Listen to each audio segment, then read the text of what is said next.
গুরুজি, ও গুরুজি, গুরুজি। কে বালক তুই? আমার ধ্যান ভঙ্গ করলিস কেন তুই? গুরুজি, আমাকে রক্ষা করুন।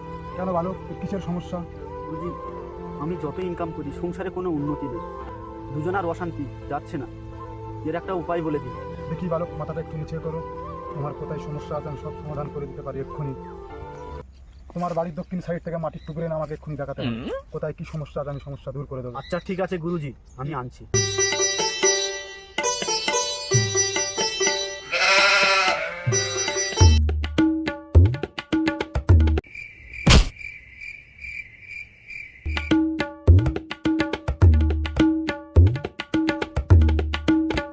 গুরুজি, মাটি এনেছিস তো আমার কাছে দে।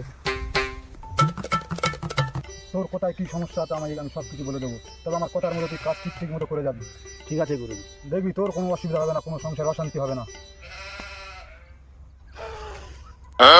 তুই যত ইনকাম করিস না কেন তোর বোর হাতে দিস, পয়সা উল্টো পাল্টা খরচা করে ফেলে। তুই কোনো হিসাব চাইতে গেলে কম তখন অশান্তি শুরু হয়ে যায় বাড়ির মধ্যে। গুরুজি, হাই, কথার উপর কথা বলছি না, আমার থেকে বেশি বুঝিস। তোর কাজ আমি করে দেবো, আমার কথার উপর কথা বলবি না, আমার কথা পুরো শেষ করতে আরে হবে। গুরুজি, আরে গুরুজি শুনবেন তো, এটা আমার ঘরের মাটি নয়। এটা কার ঘরের মাটি? গুরুজি, এটা আপনার ঘরের মাটি। বলিস কি রে বালক, সত্যি আমার ঘরের মাটি এটা? হ্যাঁ গুরুজি, এটা আপনার ঘরের মাটি।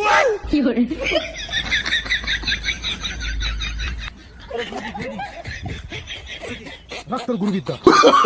Oh, no, no, no, no.